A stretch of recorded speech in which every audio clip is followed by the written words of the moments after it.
College. আজকের এই live সেশনটা পুরোপুরি ডেডিকেটেড টু সেকেন্ড টাইমার। আজকে জিএসটি পরীক্ষা হলো, জিএসটি পরীক্ষার পরে যারা সেকেন্ড টাইমার হিসেবে মেডিকেলে ভর্তি পরীক্ষা দিতে যাচ্ছ তাদেরকে উদ্দেশ্য করে এই পুরো ভিডিওটা বানানো। আজকে তোমাদের জাস্ট সিম্পল এই কথাটা বলবো যে তুমি কিভাবে সামনের কয়েকটা মাস পড়লে মেডিকেল অ্যাডমিশন টেস্টে চান্স পাইতে পারো, জাস্ট চান্স পাইতে পারো। আমি তোমাকে মিথ্যা স্বপ্ন দেখা যে বলবো যে তুমি ঢাকা মেডিকেল অথবা টপ 100 বা টপ 1000-এ তুমি চলে যাবা, এরকম কোনো কথা না। জাস্ট একদম বাস্তবিক কথা, বাস্তবিক কথাগুলো তুমি যদি শোনো তাহলে তোমার কাজে লাগবে। আর যদি তুমি নাও শোনো তারপরেও তুমি হয়তো বা সামহাউ চান্স পাবা কি পাবা না, ওইটা বিষয়টা এরকম না। কিন্তু আজকের সেশনটা তুমি একটু জাস্ট কথাগুলো শুনলে তোমার অ্যাটলিস্ট একটু হলেও আগের থেকে উপকার হবে। আমরা যেহেতু এই ভিডিওটা লাইভ করতেছি, আমরা কয়েকজন অডিয়েন্সের জন্য একটু অপেক্ষা করব। সামনে যারা যারা আছো, আমার কথা ক্লিয়ারলি শোনা যাচ্ছে কিনা বা দেখা যাচ্ছে কিনা একটু কমেন্টে জানাও। আজকের class mainly class com but কথাবার্তা বেশি হবে, কারণ তোমাদের আগে তো জায়গাটা স্থির রাখতে হবে, আগে তো আমার লক্ষ্যটা স্থির রাখতে হবে যে আমার করতে হবেটা কি, তারপরে তো তুমি পড়বা। তুমি যদি হবে করতে হবে কি ওইটাই না জানো, তাহলে তো তোমার পড়াশোনা করে বা সাপোজ এমনি অন্ধের মতো পড়ে যায় তো তোমার লাভ নাই, তাই না? সাপোজ এমনি অন্ধের মতো পড়ে যায় তো ওকে।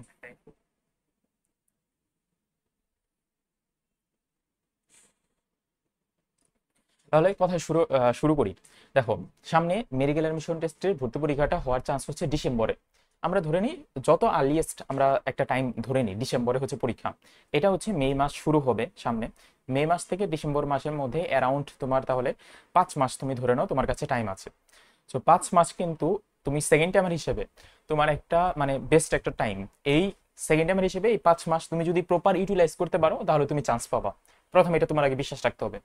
সেকেন্ড অফ অল, তোমার পড়াশোনা এবং তোমার লাইফ স্টাইলটা একটু চেঞ্জ করতে হবে। কারণ তুমি ভাইয়া, তুমি যদি সকাল বেলা ঘুম থেকে উঠো সকাল 11টায় বা সকাল 12টায় যদি ঘুম থেকে উঠো, ঠিক আছে আমি ধরলাম তুমি অনেক রাত জেগে তুমি পড়ো, বাট অনেক রাত জেগে পড়লেও তুমি সত্যি করে বলো তো তুমি কি সারা রাতই তুমি কি পড়ার মধ্যেই থাকো, নাকি সারা রাত একটু ফেসবুকে ঘুরলা, অন্য একটু ইউটিউবে ঘুরলা, অথবা অন্য কোনো কাজ মনে পড়লো, তুমি যখনই পড়তে বসো তখনই তোমার মনের মধ্যে হাজারটা চিন্তা এসে পড়ে। এটা তোমার মেইন প্রবলেম। এই মেইন প্রবলেমটা যতদিন না তুমি সলভ করবা, আর এই সলভ করার কিছু ওয়েও আছে, আমি ওয়ে সবগুলো বলবো, সলভ করবা ততদিন তোমার আসলে আলটিমেটলি মেডিকেল অ্যাডমিশন টেস্ট বলো বা যে অ্যাডমিশন টেস্ট বলো কোনো মানে লাভ হবে না। তুমি পড়াশোনাতে ফোকাস রাখা লাগবে, অন্য সবকিছু তোমার ঠিক আছে, শুধু পড়াশোনাটাই ঠিকঠাক নাই। এটা হচ্ছে তোমার মূল সমস্যাটা। কারণ পড়াশোনা যদি সব ঠিকই থাকতো তাহলে তো সবকিছু ঠিকঠাক মতো হইতোই। কিন্তু এমন কিছু স্টুডেন্ট আছে এখন যারা লাইভটা দেখতেছো বা ভিডিওটা দেখবা পরে রেকর্ডেড, এমন কিছু স্টুডেন্ট আছে যারা অনেক চেষ্টা করছো, 1-2 মার্কের জন্য চান্স পাও নাই, এখনো চেষ্টা করে যাচ্ছ।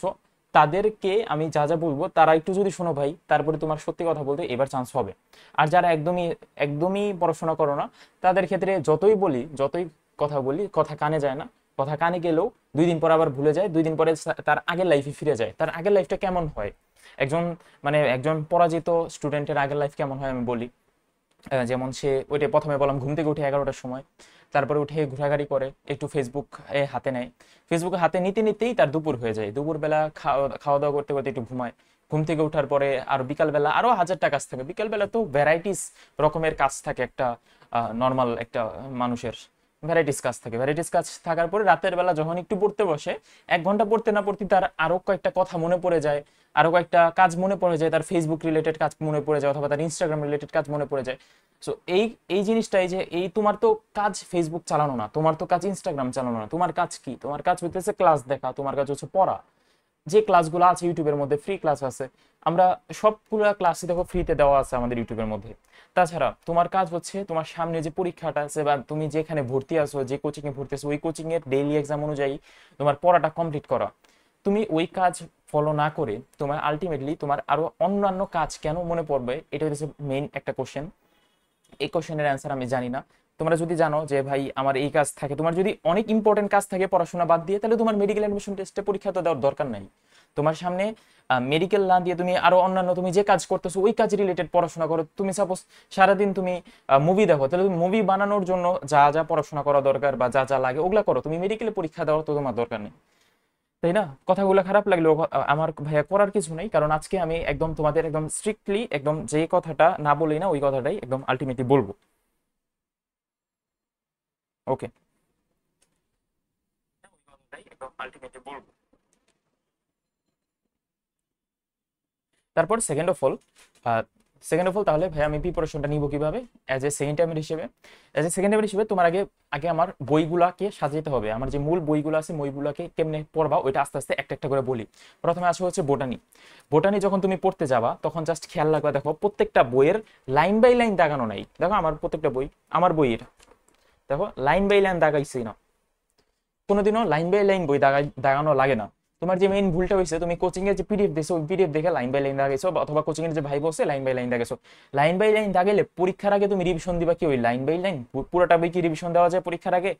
সাপোজ একটা সাবজেক্ট ফাইনালের আগে তুমি জুলজি বোটানি দুইটা বই কিভাবে এক রাতের মধ্যে বা 2 রাতের মধ্যে রিভিশন দিয়ে যাওয়া, এটা যদি জানো আমাকে একটু জানাইতে পারো, আমি জানি না। আমি এটা বিশ্বাস রাখি যে জিনিসগুলা আমার একদম না পড়লেই না। সাপোজ আমি তোমার এক্সাম্পল দিই, যেমন তুমি যদি চ্যাপ্টার 1 এই বোটানি চ্যাপ্টার 1 এর মধ্যে তুমি যদি শুধুমাত্র এই জেনেটিক কোডের পার্টের মধ্যে তুমি যদি স্টার্ট কোডন কোনটা, স্টপ কোডন কোনটা, আর হচ্ছে লাইসিনের জন্য 2টা, ভ্যালিনের জন্য 4টা এবং আর্জিনিনের জন্য 6টা কোডন লাগে, এই জিনিস কয়টা যদি দাগায় রাখো পরীক্ষার আগে তোমার জাস্ট মনে পড়ে যাবে যে আমাদের 100টা কোডন থাকে, 100টা কোডন 20টা অ্যামিনো অ্যাসিডকে কোড করতে পারে, অথবা 20টা অ্যামিনো অ্যাসিড 100টা কোডনকে কোড করতে পারে। মানে মূল কথা এটা যদি তুমি জাস্ট একটা শর্টকাট ট্রিক্সে মনে রাখতে পারো, তুমি যদি লিখে রাখতে পারো যে এইখানে যে এই এই কয়টা কোডন এই কয়টা অ্যামিনো অ্যাসিডকে কোড করে, তুমি যদি জাস্ট এটা লিখে রাখতে পারো তাহলে কিন্তু পরীক্ষার আগে তোমার মনে পড়ে গেল। তুমি প্রত্যেকটা লাইন দাগানোর তো দরকার নেই, ট্রান্সলেশন ট্রান্সক্রিপশন প্রত্যেকটা স্টেপ বাই স্টেপ তো দাগানোর দরকার নাই। লাস্ট বিগত বছরের প্রশ্নগুলো একটু দেখো না, ট্রান্সলেশন ট্রান্সক্রিপশন থেকে কি প্রশ্ন আসছে। তোমাকে যদি জিজ্ঞেস করি ট্রান্সক্রিপশনের মেইন এনজাইম কোনটা, তুমি এটাই পারবা না। তুমি ট্রান্সলেশন ট্রান্সক্রিপশনের পুরো প্রসিডিউরই তুমি মুখস্থ করে রাখছো। তোমার এটা ভাইয়া তো লাগবে না মেডিকেলের জন্য, তোমার জাস্ট লাগবে আমাদের ট্রান্সক্রিপশন মানে কি, তোমার লাগবে ট্রান্সক্রিপশনের জন্য মেইন এনজাইম আরএনএ পলিমারেজ, তোমার লাগবে ট্রান্সলেশনের জন্য মেইন এনজাইম হচ্ছে অ্যামিনো অ্যাসিড টিআরএনএ সিনথেসিস। তো তোমার ওইটাই যে বললাম যে মেইন এনজাইম কোনটা, মেইন যেমন ডিএনএ রেপ্লিকেশনের মধ্যে তোমার জাস্ট ওই ছকটা যে আছে ডিএনএ রেপ্লিকেশনের মধ্যে কোন এনজাইম কি কাজ করে ওই ছকটা যদি তুমি ভালো মতো পড়ো রেপ্লিকেশন তোমার হয়ে গেছে।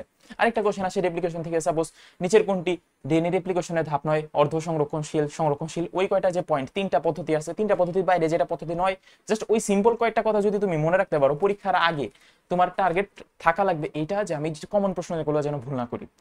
এই টার্গেট রাখার জন্য তোমার বইটাকে বানাইতে হবে, যার কারণে তোমার বইটা দেখো আমি তোমাকে যদি একটা এক্সাম্পল দেই, সাপোজ আমি যদি বোটানি চ্যাপ্টার 9-এ যাই, দেখো বোটানি চ্যাপ্টার 9-এর মধ্যে কি কি জিনিস দাগাইছে একটা পাঠের মধ্যে, এটা আমি হচ্ছে আমার একটা পার্সোনাল স্টুডেন্টকে আমি পড়াচ্ছিলাম, পার্সোনাল স্টুডেন্টকে পড়ানোর সময় দেখো আমি কি কি জিনিস বুঝাইছে। আরেকটা কথা, আমি যখন প্রত্যেকটা স্টুডেন্টকে পড়াই পার্সোনালি, যখন পড়াই ভাইয়া তখন এমনভাবে পড়াই যেন প্রত্যেকটা জিনিস মুখস্থ করা না লাগে, তার এমনভাবে একটা জিনিস বুঝায় তাকে রিপ্রেজেন্ট করি যেন তার ওই জিনিসটা দীর্ঘস্থায়ী মনে থাকে, প্রতিদিন যেন তার আর ওইটা মুখস্থ না করা লাগে। যেমন আমি যদি তোমাদের একটা সিম্পল একটা এক্সাম্পল বলি, এই ক্লাসগুলো সবগুলা ক্লাসে তোমার ইউটিউবে আছে, ইউটিউবে দেখতে পারো, পার্সোনালি পড়ার কোনো দরকার নাই, ইউটিউবে তুমি দেখতে পারো। ওকে, দেখো আমি তোমাকে দেখাচ্ছি, তুমি যদি এখানে শুধুমাত্র দেখো ইজিলি কয়েকটা জিনিস মনে রাখা যায়। এই যে শ্বসনের যে পার্টটা আছে আমাদের, যে অবাধ শ্বসনের পার্ট, অবাধ শ্বসনের মধ্যে 2টা স্টেপ আছে, গ্লাইকোলাইসিস আর হচ্ছে পাইরুভিক অ্যাসিডের অসম্পূর্ণ জারণ।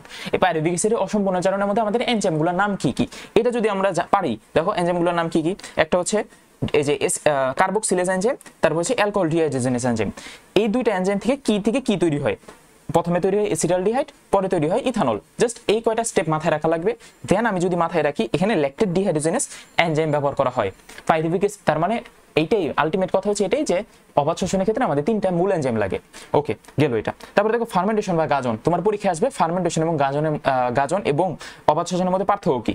দেখো এই পার্থক্যটা পুরোটা তোমার মুখস্থ করা লাগবে না, এই পার্থক্যটাতে তোমার জাস্ট এটা খেয়াল রাখা লাগবে যে ফার্মেন্টেশনে দেখো প্রত্যেকটা পয়েন্টের মধ্যে বাইরে ওয়ার্ডটা পাবা, দেখো বাইরে লাগে বাহ্যিক লাগে, তারপরে বাইরে লাগে। আর ফার্মেন্টেশন কিন্তু আমরা জানি যে ভিনেগার প্রস্তুতির যে স্টেপসগুলো ওগুলো হচ্ছে ফার্মেন্টেশন। ওই ফার্মেন্টেশনের মধ্যে আমরা কিন্তু জানি যে তরল মাধ্যম প্রয়োজন, ভিনেগার তো নিজে একটা তরল।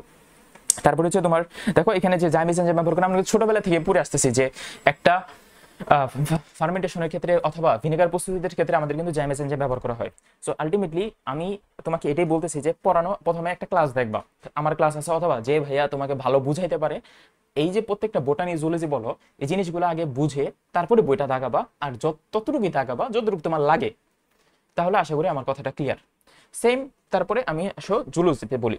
আচ্ছা, তার আগে বলে রাখি এখন আমাদের বইগুলো কি কি লাগবে। ওকে, আমি বইয়ের নামগুলো লিখে দিই তাহলে তোমার জন্য ইজি হবে। দেখো একদম আলটিমেট সেকেন্ড টাইমারদের জন্য স্পেশালি জুলজি বোটানির ক্ষেত্রে, তাহলে বোটানি নিয়ে কথা বলছে, বোটানিটা শেষ করি। বোটানির ক্ষেত্রে আমরা হাসান স্যারের বইটা পড়বো। ওকে, হাসান স্যারের বই পড়বো। হাসান স্যারের বইটা সুন্দর মতো দাগাবো, দাগা পড়ার পরে আমরা পড়বো হচ্ছে আজিবুর স্যারের বইটা। আজিবুর স্যারের বইটা কিনবা। আজিবুর স্যারের বইটা কেনার পরে তুমি দেখবা যে প্রত্যেকটা পেজ বা প্রত্যেকটা চ্যাপ্টারের ভিতরে ভিতরে লেখা আছে যে মনে রাখো পার্ট। মনে রাখো পার্টের মধ্যে সব থেকে ইম্পর্টেন্ট পয়েন্টগুলো তোমার মনে রাখো পার্টের মধ্যে দেওয়া আছে। মানে প্রত্যেকটা পেজের মধ্যে দেখবা। আজিবুর স্যারের বইটা আমার কাছে থাকলে আমি দেখাতে পারতাম, আমার কাছে আছে বাট এখন দেখাতে পারতেছি না। মনে রাখো একটা পার্ট আছে, তো যাদের কাছে আছে তারা একটু দেখতে পারো যে প্রত্যেকটা চ্যাপ্টারের ভিতরে ভিতরে মনে রাখো পার্টের মধ্যে আজিবুর স্যারের কিছু খুব ইম্পর্টেন্ট কিছু এমসিকিউ আছে। আজিবুর স্যারের বইয়ের প্রত্যেকটা চ্যাপ্টারের শেষে দেখবা যে সবগুলো ছক একসাথে দেওয়া। ওই সবগুলো ছক ভালো মতো পড়বা, কারণ টিচারদের ক্ষেত্রে ছক থেকে প্রশ্ন করা ইজি হয়। তারা প্রশ্ন করতে পারে নিচের কোনটি ফার্মেন্টেশন সম্পর্কিত সঠিক নয়, নিচের কোনটি তোমার রিকম্বিনেন্ট ডিএনএ প্রযুক্তি সম্পর্কিত সঠিক নয়, এই টাইপের প্রশ্নগুলো টিচাররা ওই ছক থেকে প্রশ্ন করতে পারে। তো তুমি ওই ছকটা খুব ভালো মতো আগে দেখার চেষ্টা করবা। তারপরে আমরা হাসান স্যার পড়ার পরে আজিবুর স্যার পড়ার পরে তুমি যদি পারো, আজিবুর পারবা না এটা এত করতে হবে আজিবুর স্যারের বইয়ের এমসিকিউ।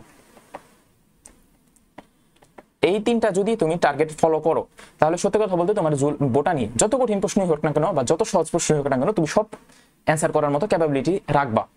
আর কিছু কিছু প্রশ্ন পাবা, এটা হচ্ছে স্ট্র্যাটেজি পার্টে বলবো, কিছু কিছু প্রশ্ন পাবা যেগুলো তুমি কোনোদিন চোখেই দেখো নাই, কোনোদিন পারবা না, ওই টাইপের প্রশ্নগুলো তুমি স্কিপ করবা। যেগুলো পারা দরকার ওগুলো তো তুমি পারতে হবে, তাই না? তুমি ফার্স্ট টাইমে যখন পরীক্ষা দিয়েছিলে সব তো আর তোমার না পারার মধ্যে ছিল না, এমন প্রশ্ন ছিল যেগুলো তুমি পারতা, ওগুলো তুমি অ্যান্সার করো নাই, ওগুলো তুমি যেহেতু মানে অ্যান্সার করতে পারো নাই অথবা কেমনে কেমনে জানি ভুল হয়ে গেছে। তো কেমনে কেমনে যেহেতু ভুল হয়ে গেছে, কেমনে কেমনে ভুল করা থেকে বের হয়ে আসতে হবে। কেমনে কেমনে ভুল হয়ে গেছে এটা তো বলে হবে না, এটা তো তোমার এক্সকিউজ দেখালে হবে না, তোমার পারতে হবে প্রশ্নগুলা। আচ্ছা, তারপরে তুমি যদি পারো মাজেদা ম্যাডামের বইয়ের এমসিকিউ গুলো সলভ করতে পারো, কিন্তু আজিবুর স্যারের বইয়ের এমসিকিউ এবং মাজেদা ম্যাডামের বইয়ের এমসিকিউ গুলো প্রায় সিমিলার। আর মাজেদা ম্যাডামের বইয়ের যে কিছু লাস্টের দিকে সারসংক্ষেপ পার্টটা আছে না, সারসংক্ষেপের পার্টের মধ্যে সবগুলো ইম্পর্টেন্ট কথাগুলো একবারে সিরিয়ালি লেখা আছে। তুমি যদি পারো তাহলে তুমি কিনতে পারো, না পারলে দরকার নেই, এতটুকু পর্যন্তই এনাফ। আবারও বলি, হাসান স্যারের বইটা আমরা দাগাবো, তারপর আজিবুর স্যারের বইটা সুন্দর মতো মনে রাখো পার্টটা পড়বো, তারপর আমরা বইয়ের ভিতরে এমসিকিউ গুলো পড়বো, ছকটা পড়বো। তাহলে এতটুকু হচ্ছে আমাদের বোটানির পার্ট। বোটানি যদি শেষ হয়ে যায় দেন আসো জুলজি পার্টে কি করব। জুলজি পার্টে অ্যাজ ইউজুয়াল তুমি শুরুতে আজমল স্যারের বইটা অনেক অত্যাধিক পরিমাণে দাগাইছিলা।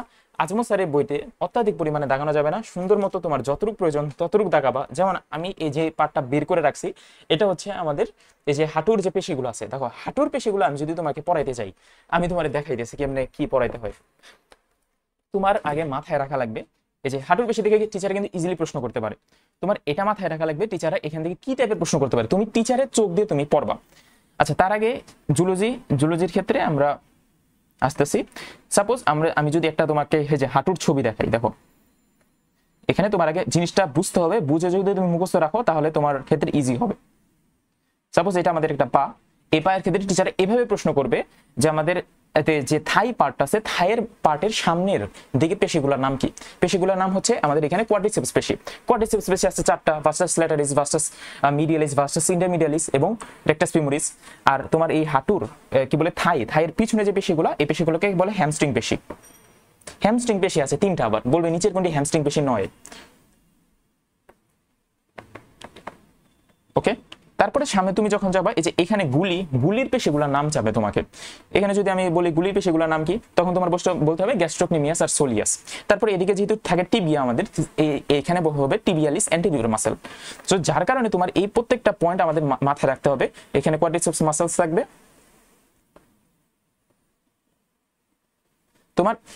তোমার আলটিমেটলি এটা খেয়াল রাখা লাগবে যে কোথায় কোন মাসেলগুলো থাকে। এইভাবে তুমি যদি একদম মানে দেখে শুনে পড়ো, তখন যদি তুমি বইতে দাগাও তাহলে তোমার পরীক্ষায় মনে থাকবে। তারপর আলটিমেটলি তোমার যখন চ্যাপ্টার 7 বা চ্যাপ্টার 7 বলো, চ্যাপ্টার 8 বলো, যে কোনো যে কোর চ্যাপ্টারগুলো আছে জুলজির, ওই কোর চ্যাপ্টারগুলো তুমি এমন ভাবে দাগাবা যেন তোমার কনসেপ্টটা ক্লিয়ার থাকে। ওকে, তারপরে তোমার যদি রড কোন কোষের যে আমার ক্লাসগুলো আছে, ক্লাসগুলো একটু দেখো, রড কোষ কোন কোষের ক্লাস, তাছাড়া তোমার রড লিভারের যে পার্টটা আছে পার্টটা দেখো। রড লিভারের ক্ষেত্রে নেমোনিক্স দিয়ে তোমার অনেকগুলো এমসিকিউ মনে রাখা যায়। যেমন তোমার হচ্ছে কাঁচি প্রথম শ্রেণীর লিভার, ঠেলাগাড়ি দ্বিতীয় শ্রেণীর লিভার, একটা নেমোনিক্স আছে, নেমোনিক্স লিখে দিয়েছিলাম ক্লাসে, দেখে রাখো একবার। ওভারঅল আজকে আরো ক্লাস নিব, আরো ক্লাস আসবে সামনে। ওভারঅল এই কথাটাই বলতে চাইতেছি যে ভাইয়া তুমি সেকেন্ড টাইমার হিসেবে তোমার আগে জুলজি বইটা খুব সুন্দর মতো আগে দাগাইতে হবে, সুন্দর মতো আগে বানাইতে হবে। জুলজি বইটা বানানোর পরে তুমি চলে যাবা সেম কথা আজমল স্যারের বইটা শেষ হওয়ার পরে তুমি চলে যাবা মাজেদা ম্যাডামের বইতে। মাজেদা ম্যাডামের বইতে দেখবা যে অনেক ইনফরমেশন দেওয়া আছে জুলজির ক্ষেত্রে, তুমি বুঝবা না যে কোন ইনফরমেশনগুলো তোমার জন্য ইম্পর্টেন্ট। যার কারণে মাজেদা ম্যাডামের আলাদা একটা সিরিজ আছে আমার, যে আমাদের যে ম্যাথ পারফরমেন্স ইউটিউব চ্যানেলে মাজেদা ম্যাডামের বইয়ের সিরিজ, ওই বইয়ের সিরিজে আমি যে আজমল স্যারের বই ছাড়াও মাজেদা ম্যাডামের বইতে এক্সট্রা কি টাইপের ইনফোগুলো আছে ওই ইনফোগুলো নিয়ে কথা বলছি, ওই ইনফোগুলোতে আগাই দিছি। ওগুলো যদি তুমি একটু বুঝে শুনে অ্যান্সার করতে পারো তাহলেই তোমার জন্য এনাফ। সো মাজেদা ম্যাডামের বইয়ের আমার আগে ভিতরের ইনফোগুলো মাথায় রাখতে হবে। আরেকটা কথা, যেগুলা বিগত বছরে যে কোশ্চেন ব্যাংক আছে, কোশ্চেন ব্যাংকে তুমি দেখবা যে বিগত বছরে যে কোশ্চেনসগুলো আছে ওই কোশ্চেনগুলো অ্যানালাইসিস করে দেখবা যে কোন ছক থেকে আজমল স্যারের বইতে প্রশ্ন আসছে, ওই ছকটা মাজেদা ম্যাডামের বই থেকেও পড়ে রাখবা। যেমন আমি তোমাকে যদি বলি ভ্যাকসিনের পার্টের মধ্যে আজমল স্যারের বইতে আমাদের তো ছক আছে, যেটা ভ্যাকসিনের কোনটা নিষ্ক্রিয় ভ্যাকসিন, কোনটা অ্যাটেনিউটেড ভ্যাকসিন, কোনটা সাব ইউনিট ভ্যাকসিন, ওই ভ্যাকসিনগুলো ছাড়াও তোমার ভাইয়া মাজেদা ম্যাডামের বইতে যে ভ্যাকসিনের পার্টটা আছে ওই ভ্যাকসিনের পার্টটুকু পড়ে রাখবা। সেম ভাবে ইমিউনোগ্লোবিনের যে পার্টগুলো, ইমিউনোগ্লোবিন এ এর কাজ কি, ইমিউনোগ্লোবিন ডি এর কাজ কি, সো ওইটা আবার মাজেদা ম্যাডামের বই থেকে পড়ে রাখলাম। আবার কিছু কিছু পার্ট পাবা দেখবে যে একদম সিমিলার। সাপোজ তোমার যকৃতের পার্টটা, সাপোজ তোমার হার্টের পার্ট, অনেক কিছু মাজেদা ম্যাডাম আর আজমল স্যারের বইটা সিমিলার। এই দুইটা বই পড়ার পরে, এই দুইটা বই ভালো মতো যখন তুমি পড়বা, মাজেদা ম্যাডামের বইয়ের এমসিকিউ গুলো সলভ করবা, তারপর তুমি চলে যাবা আলিম স্যারের বইতে। আলিম স্যারের বইতে এক্সট্রা কিছুই পড়া লাগবে না, সবকিছু প্রায় তোমার কভার হয়ে গেছে অলরেডি। আলিম স্যারের বই থেকে শুধু তুমি এমসিকিউ গুলো পড়বা। এখন অনেকে বলতে পারো যে ভাইয়া এই আলিম স্যারের বইয়ের এমসিকিউ অথবা অন্যান্য রাইটারের যে এমসিকিউ গুলো আছে, এই রাইটার এমসিকিউ তো আমি তো কোচিং এর বই থেকেই পারি, মানে কোচিং এর বই থেকে সবগুলো একসাথে পাই। যেমন হইতেছে মেডিকোর যে প্র্যাকটিস বুক আছে, তাছাড়া উন্মেষের একটা বই আছে যে অনুশীলনী রাইটারের এমসিকিউ। আসলে সত্যি কথা বলতে ওই বইগুলাতে এমন হইতে পারে যে ওই বইগুলাতে এমসিকিউ গুলো কম আছে, অথবা এমন হইতে পারে ওই বইগুলোতে ভুল থাকে মাঝে মাঝে, অথবা আমার ক্ষেত্রে এই জিনিসটা ভালো লাগতো না, কারণ আমার ক্ষেত্রে ভাইয়া মনে হইতো যে সাপোজ হাজিরি স্যারের বই পড়ার সময় আমি হাজিরি স্যারের বইয়ের এমসিকিউ গুলো যখন পড়তাম, তখন ভাই এটা মাথায় রাখতে হবে যে টিচার এখান থেকে যেহেতু প্রশ্ন করবে আমি টিচারের চোখ দিয়ে দেখতেছি, তোমার তো কোচিং এর বই থেকে তো টিচার প্রশ্ন করবে না। সো এই বিষয়টা খুব ভালো মতো খেয়াল রাখা লাগবে। সো ওভারঅল কারোর যদি কোনো প্রবলেম থেকে আমাকে নিচে কমেন্টে জানাতে পারো, কমেন্টে অ্যান্সার দিব। আজকে সবাইকে অ্যান্সার দিব। যারা স্পেশালি সেকেন্ড টাইমার আছো তাদেরকে তো আজকে অনেক সেকেন্ড টাইমারদের তো উদ্দেশ্য করে কথাগুলো বলা। তাহলে জুলজি এত পর্যন্ত তোমাদের ক্লিয়ার।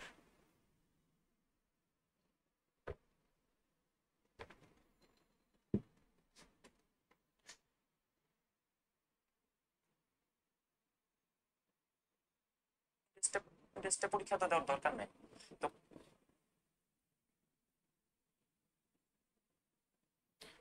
তারপরে চলে আসো আমরা কেমিস্ট্রি কিভাবে পড়বো। আবারও একই কথা বলি, ফিজিক্স কেমিস্ট্রি পড়ার নিয়ম হচ্ছে তোমার আগে বইয়ের কনসেপ্ট মাথায় রাখা। তুমি যদি বইয়ের কনসেপ্টটা মাথায় প্রথমে না রাখো তাহলে সত্যি কথা বলতে অনেক বড় ধরা খেয়ে যাবা। তুমি যদি আগে তোমার কনসেপ্ট না থাকে, তোমার যদি ফিজিক্সের সেকেন্ড পেপারের কনসেপ্ট না থাকে, তাহলে সেকেন্ড পেপারে এমসিকিউ তুমি সলভ করতে পারবা না। আর এমসিকিউ যদি মুখস্থ করে যাও তারপরে তুমি পারবা না। আমার ইউটিউব চ্যানেলে ভাই ফিজিক্স কেমিস্ট্রি বইয়ের থিওরি সহকারে বইয়ের এমসিকিউ সলভ করা হয়েছে, সলভের একটা প্লে লিস্টই আছে। প্লে লিস্টটা যদি তুমি দেখো তারপরে তোমার অনেক কিছু কভার হয়ে যাবে। তাছাড়াও ফিজিক্সের ক্ষেত্রে স্পেশালি তুমি ফিজিক্স সেকেন্ড পেপার চ্যাপ্টার 5 তড়িৎচুম্বক আবেশ, ওই চ্যাপ্টারটা যদি তুমি না বুঝে তুমি বইয়ের এমসিকিউগুলো সলভ করতে চাও বা না বুঝে বইয়ের ভিতরে পড়তে যাও, সত্যি কথা বলতে তোমার হবে না। এটা আসলেই হবে না। বইয়ের লাইন বাই লাইন দাগাইলেও কিচ্ছু হবে না। বইয়ের আগে ফিজিক্স কেমিস্ট্রিতে আমার আগে কনসেপ্ট বিল রাখা লাগবে, কনসেপ্টটা ঠিক রাখা লাগবে। আগে আমার সূত্র জানা লাগবে, আগে আমার কনসেপ্ট জানা লাগবে, আগে আমার প্রত্যেকটা সূত্রের মধ্যে কোনটাকে কি ডিফাইন করে এটা আমার জানা লাগবে।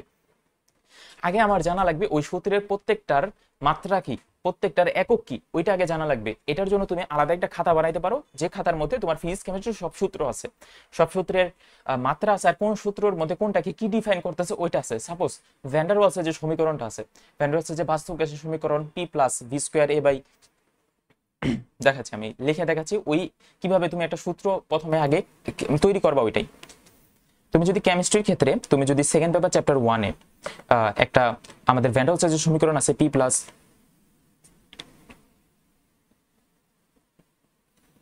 v²a/n² v - nb = nRT,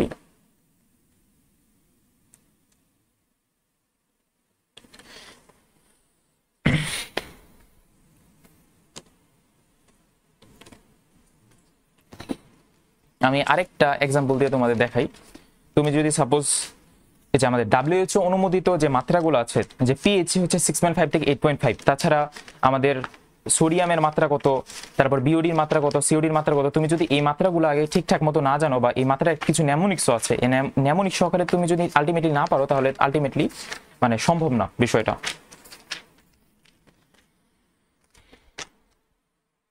আচ্ছা এখানে দেখো এটা আছে n square a by v square v minus n equal to nRT। So এই সূত্রের আন্ডারে তুমি এই সূত্রটাকে লিখবা ভ্যান ডার ওয়ালসের সমীকরণ, তারপরে লিখবা যে এই সূত্রের মধ্যে এই p কে কি ডিফাইন করতেছে, a কোনটা, a কে কি ডিফাইন করতেছে, v কে কি ডিফাইন করতেছে, b কে কি ডিফাইন করতেছে, তারপরে এর মাত্রা কি, মাত্রা কি, তারপরে তোমার আর এর সূত্রগুলা কি, আর এর মানগুলা কি 8.31 0.082 1.98 কোনটা কিসের মাত্রা, ক্যালোরি ইউনিটে কত, ইঞ্জিনিয়ারিং ইউনিটে কত, সবগুলা তুমি সুন্দর মতো আলাদা করে লিখে রাখবা, এই যে রাফে লিখে রাখবা তোমার নিজের মতো। তোমার এমন না যে তোমার সূত্র খুব ভালো মতো লাল কালে নীল কালি দিয়ে করা লাগবে এরকম বিষয়টা না, নিজের মতো করে লিখে রাখবা খুব ভালো মতো, তাহলেই তোমার হবে। সেম ভাবে ফিজিক্সের সবগুলো সূত্র এভাবে তুমি লিখবা। তারপর তুমি যখন সূত্রগুলো সব লেখা হয়ে যাবে তারপরে বইয়ের ভিতরে যাবা, বইয়ের ভিতরে ওই ইনফরমেশনগুলো দাগাবা যে ইনফরমেশনগুলো তোমার মোস্ট ইম্পর্টেন্ট ইনফরমেশন।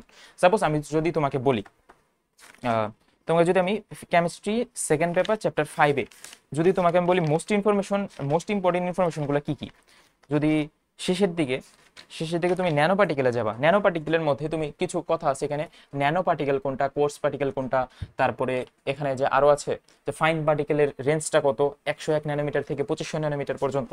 তাছাড়া লাস্টের দিকে আরো কিছু কথা আছে যেমন বিশ্বে সবথেকে ছোট টেস্ট টিউব হিসেবে কার্বন ন্যানোটিউব এবং সবথেকে গুরুত্বপূর্ণ ন্যানো পার্টিকেল হচ্ছে কার্বন ন্যানোটিউব। সো এই কয়টা কথা তোমার মাথায় রাখতে হবে। তাছাড়া তুমি যদি জাস্ট সিরামিকের মূল উপাদানগুলো কি, কাচের মূল উপাদানগুলো কি, কোন কাচের ব্যবহার কি, যেমন ক্রুক গ্লাসের ব্যবহার কি, তারপর তোমার জেনা গ্লাস অথবা পাইরেক্স গ্লাসের ব্যবহার কি, এই কয়টা টার্ম যদি তুমি পড়তে পারো তাহলে তোমার আলটিমেটলি মানে যে যতটুকু একদম না পড়লেই না অতটুকু তোমার ভালো মতো পড়তে হবে, তাহলে তোমার আলটিমেটলি একটা ভালো একটা রেজাল্ট আসবে বা ভালো একটা কিছু করার পসিবিলিটি আসবে। তাহলে ফিজিক্স কেমিস্ট্রির ক্ষেত্রে এইটাই যে প্রথমে আগে আমার কনসেপ্টের বিল রাখা লাগবে, বইয়ের যতটুকু দাগানো দরকার আমার ইসাক স্যারের বই আর হাজারি স্যারের বই ততটুকু আমি দেখাবো, তারপরে চলে যাবা আসল পড়াতে। তারপরে এই দুইটা স্টেপ ফলো করার পরে তুমি চলে যাবা কেমিস্ট্রি হাজারি আর প্লাস কবির স্যারের বইয়ের এমসিকিউ মাস্ট পড়তে হবে। এই দুইটা বইয়ের এমসিকিউ তুমি যদি সেকেন্ড টেবিল হিসেবে না পড়ে যাও তাহলে তুমি আর সত্যি কথা বলতে কামব্যাক করার কোনো ওয়ে নাই। তারপরে ফিজিক্সের ক্ষেত্রে তুমি Isaac sir plus Tapan sir এই দুইটা বইয়ের এমসিকিউ গুলো যদি ভালো মতো বুঝে প্রত্যেকটা এমসিকিউ একদম লজিক্যালি তুমি যদি সলভ করে যাও তখন তোমার আলটিমেটলি একটা চান্স পাওয়ার মতো ক্যাপাবিলিটি হবে ফিজিক্স কেমিস্ট্রির ক্ষেত্রে। তো ওভারঅল এটাই বলতে চাচ্ছি যে তুমি তোমার কাছে কিন্তু সব রিসোর্সেস আছে, তোমার কাছে সব পড়া আছে বা সবকিছুই আছে, তুমি জাস্ট এখন তোমার এটা এক্সিকিউশন করাটা বাকি। তারপরে ফিজিক্স কেমিস্ট্রির ক্ষেত্রে আরো কয়টা কথা মাথায় রাখতে হবে, আমার এখানে হ্যান্ড ক্যালকুলেশনে ফোকাস রাখতে হবে। কেমিস্ট্রির ক্ষেত্রে যেগুলো ম্যাথমেটিক্যাল টার্ম ওগুলো পরীক্ষায় আসলে আমি ওগুলো স্কিপ করার মেন্টালিটি রাখতে হবে, আর স্কিপ করার সাথে সাথে ওটা শেষে অ্যান্সার করার ক্যাপাবিলিটি রাখতে হবে। তাছাড়া আরো এক্সাম হল স্ট্র্যাটেজি আছে, এক্সাম হল স্ট্র্যাটেজি নিয়ে অন্য একদিন কথা বলবো। তারপরে আসলে জিকে কিভাবে পড়বো আর ইংলিশ কিভাবে পড়বো অ্যাজ এ সেকেন্ড টাইমের হিসেবে তুমি জিকে আগে যা যা পড়ছিলা ফার্স্ট টাইমে ঠিক ওগুলাই পড়বা, কিন্তু তুমি জাস্ট মাথায় রাখবা আমার গতবার যে টাইপের আমার প্রিপারেশনে যদি কমতি ছিল ওই প্রিপারেশনে কমতিগুলো আগে ফিল আপ করবা। তোমার পাকিস্তান আমল থেকে শুরু করে মুক্তিযুদ্ধ পর্যন্ত যতটুকু টপিক কভার করা যায় ততটুকু তুমি কভার করবা। বিগত বছরে বিসিএস এ আসা প্রশ্ন, বিগত বছরে মেডিকেল আসা প্রশ্ন, ডেন্টালে আসা প্রশ্ন, ভার্সিটিতে আসা প্রশ্নগুলো সলভ করবা, তাহলে তোমার জিকে প্রিপারেশনটা অলমোস্ট কমপ্লিট হবে। জিকে প্রিপারেশনে টেনশনের কোনো কারণ নাই। তারপর আসো তুমি হচ্ছে আমাদের ইংলিশের প্রিপারেশন কিভাবে নিবা। সাপোজ তোমার ইংলিশের প্রিপারেশন খুবই খারাপ, এখন তুমি 5 মাসে ইংলিশের প্রিপারেশন ভালো করার আমি তোমাকে একটা টেকনিক বলি। তুমি প্রত্যেক দিন ট্রাই করবা 1 ঘন্টা 2 ঘন্টা করে ইংলিশ পড়ার। এখন প্রত্যেক দিন ভাই 1 ঘন্টা 2 ঘন্টা করে ইংলিশ পড়তে ইচ্ছা করে না, তুমি তার জন্যই তো তোমাকে বললাম যে তোমার তো কাজ আর নাই, তোমার একটা কাজই পড়া। আরেকটা কথা বলি, তোমার যে সাপোজ তুমি একটা এক্সাম ব্যাচে ভর্তি আছো, ওই এক্সাম ব্যাচে যে ইংলিশ পড়াটা আছে ওই ইংলিশ পড়াটা ভালো মতো পড়া। আর ইংলিশ পড়ার নিয়মটা হচ্ছে এটাই যে তুমি বিগত বছরে আসা মেডিকেলের প্রশ্ন আগে পড়বা, তারপর বিগত বছরে আসা বিসিএস এর প্রশ্ন, ভার্সিটিতে আসা প্রশ্নগুলো আগে পড়বা, তাহলে তোমার ইংলিশের প্রিপারেশনটা 50% কমপ্লিট।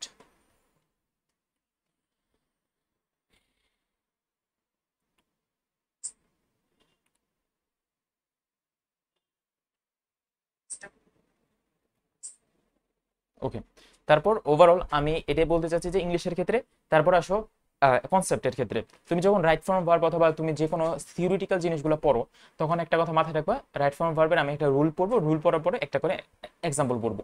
এভাবে তুমি এক্সামের সাথে সাথে আগাবা। আরেকটা তোমাকে আমি এখন একটা সিক্রেট বলি, যে সিক্রেটটা হচ্ছে তুমি যে কোনো একটা এক্সাম ব্যাচকে, মানে স্ট্র্যাটেজিটা বলি, যে কোনো একটা এক্সাম ব্যাচকে তুমি আইডল ধরবা। সাপোজ তুমি উন্মেষে ভর্তি আছো অথবা আমাদের এক্সাম ব্যাচে ভর্তি আছো অথবা যেখানে ভর্তি আছো, ওই এক্সাম ব্যাচে যে সিলেবাস আছে ওই সিলেবাস অনুযায়ী তুমি সামনে আগাবা। তুমি যদি এটা পারো যে এই এক্সাম ব্যাচ অনুযায়ী সিলেবাস বা পড়া অনুযায়ী সামনে আগাও, তাহলেই তোমার দেখবা যে পড়াটা কমপ্লিট হয়ে যাচ্ছে। প্রত্যেকটা এক্সাম ব্যাচের সাথে সাথে তুমি যদি আগাও তাহলে তোমার পড়া অবশ্যই কমপ্লিট হবে। তার থেকে বড় যদি হয়, তুমি যদি এমন কোনো স্টুডেন্ট হয়ে থাকো যে তোমার পড়া হয় না বা তোমার ধাক্কানো লাগে, সেক্ষেত্রে আমি বলি তোমার এই সামনে যে 4-5 মাস সময় আছে, 4-5 মাসের মধ্যে তোমার একজন পার্সোনাল টিচার রাখতে পারো। আমি ভাই যাদের যাদের অনলাইনে পড়াই, তাদের যদি তুমি ফিডব্যাক নিতা তাহলে বুঝতে পারতা যে তাদের আসলে লাভটা কি হয়। লাভটা হয় যে এটাই, যে আমি যখন একদিন যে জিনিসটা পড়াই বা যেভাবে পড়াই ইফেক্টিভলি, ওই জিনিসটা তার মাথায় থাকে। সেকেন্ড অফ অল, তারপরের দিন ওই জিনিসটা পড়ে আসতে হয়, কারণ আমি যেটা পড়াই পরের দিন ওটা মাস্টার জিজ্ঞেস করি, আর এটা তোমার জিজ্ঞেস করার মাধ্যমে তোমার এটা আলটিমেটলি পড়া হয়। আর এটা কন্টিনিউয়াসলি যখন 1 মাসের পড়া হয়ে যায়, তারপরে 1 মাসের পরে পুরা 1 মাসের পড়া জিজ্ঞেস করি। এক্সাম ব্যাচের ক্ষেত্রেও তুমি যখন এক্সাম দাও তখন তোমার মাথা থেকে পড়াগুলো রিক্যাপ হয়, সেভাবে যখন জিজ্ঞেস করি তখন আরো ভালো মতো মাথার মধ্যে থেকে রিক্যাপ হয়। সো ওভারঅল তুমি একটা অনলাইন এক্সাম ব্যাচ অনলাইনে তোমার একটা পার্সোনাল টিচার রাখতে পারো, অফলাইনে একটা পার্সোনাল টিচার রাখতে পারো। অফলাইনে পার্সোনাল টিচার রাখার সুবিধা হচ্ছে এটাই যে তোমাকে একদম সামনে থেকে মনিটরিং করবে। তোমার যদি ঢাকার মধ্যে কোনো ধরনের আমাদের পার্সোনাল টিচার দরকার হয়, আমাকে সরাসরি হোয়াটসঅ্যাপে জানাতে পারো অথবা আমাদের ফেসবুক পেজে মেসেজ দিতে পারো, আমরা পার্সোনাল টিচার দিতে পারবো। কিন্তু পার্সোনাল টিচার ছাড়াও তুমি কিন্তু অনলাইনে আমাদের সব রিসোর্সেস দেওয়া আছে, অনলাইনে কিন্তু আমাদের সব পড়াশোনা রিলেটেড কথাবার্তায় সব দেওয়া আছে। তুমি জাস্ট তোমার টার্গেট থাকা লাগবে এইটাই, যে আমি যেন যতটুকু আমার আছে ততটুকু দিয়ে যেন আমি একটা চান্স পাওয়ার মতো ক্যাপাবিলিটি রাখতে পারি। সেকেন্ড টাইমের হিসেবে তোমার কিন্তু এটা শেষ চান্স, যার কারণে তুমি মানে নিজের জন্য না হোক, বাবা মা অথবা তোমাকে যারা কথা শোনায় এতদিন যাবত, আসলে কথা শোনানোই স্বাভাবিক। কারোর কথায় কান না দিয়ে তুমি জাস্ট সামনে যতটুকু সময় আছে তো ওই সময়টুকুতে প্রপারলি ইউটিলাইজ করলে একটা ভালো একটা রেজাল্ট আসবে।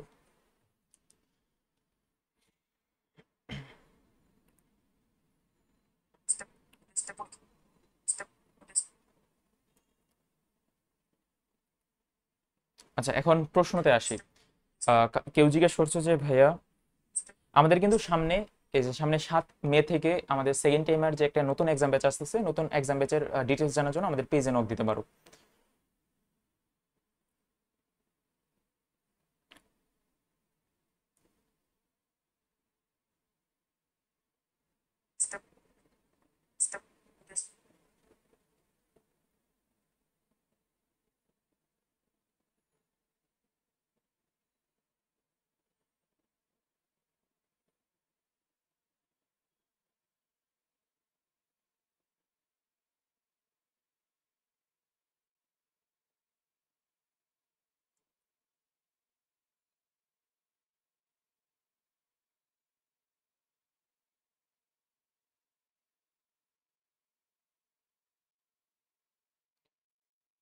তো ওভারঅল আজকের ক্লাসের আমাদের সারসংক্ষেপ আসবে এটাই।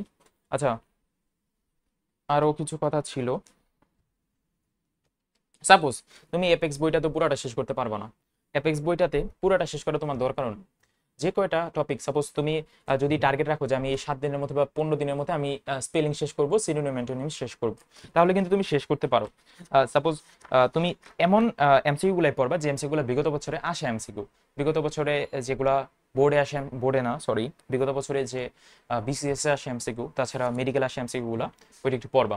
আরেকটা কথা বলি ভাইয়া, দেখো সামনে এখন যত কঠিন সময় আসুক না কেন, তোমার যত ফ্যামিলির পরিস্থিতি খারাপ থাকুক না কেন, আবহাওয়ার পরিস্থিতি খারাপ থাকুক না কেন, তোমার যে কোনো পরিস্থিতিতে তোমার টার্গেট কি থাকা লাগবে, যেন আমার নিজের ডেস্টিনেশনটা ঠিক থাকে। তোমার নিজের ডেস্টিনেশনে যদি ঠিক না থাকে তাহলে তুমি আশেপাশের কথা চিন্তা করে তো লাভ নাই।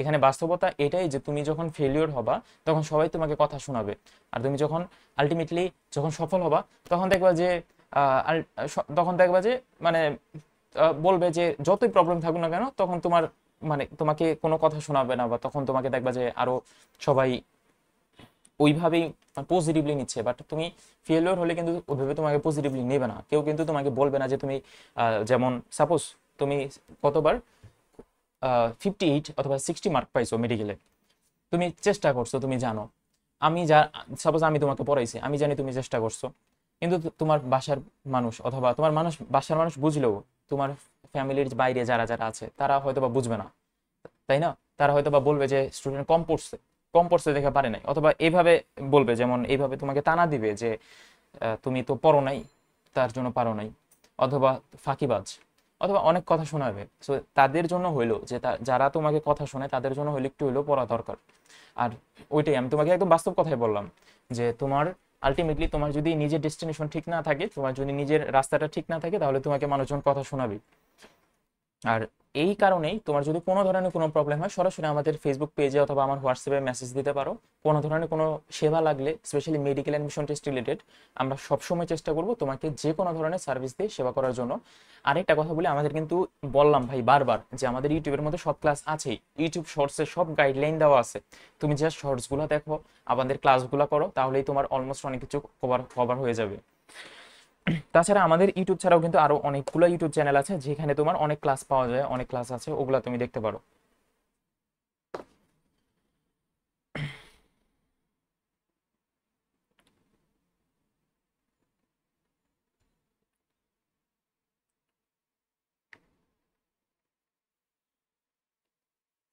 তো আজকে আমরা লাইভ সেশনটা এতটুকু পর্যন্ত রাখি। কোনো ধরনের কোনো জিজ্ঞাসা থাকলে আমাদের কমেন্টে জানাতে পারো, রিপ্লাই দেওয়ার চেষ্টা করবো। আজকে এই পর্যন্তই, ধন্যবাদ। যারা ইউটিউব থেকে দেখতেছো তারাও নিচে কমেন্টে জানাতে পারো কোনো ধরনের কোনো প্রবলেম থাকলে। আর একটু হলেও যদি উপকার হয়ে থাকে তাহলে তারপরেও জানাতে পারো হ্যাঁ ভাই উপকার হয়েছে। তাছাড়াও কোনো আমাদের যদি কোনো এক্সাম ব্যাচ অথবা পার্সোনাল টিচার সম্পর্কিত কোনো কথা থাকে, তাহলে তুমি আমাদের মেসেজ দিতে পারো, আমাদের ফেসবুক পেজ অথবা হোয়াটসঅ্যাপে মেসেজ দিতে পারো। ধন্যবাদ সবাইকে।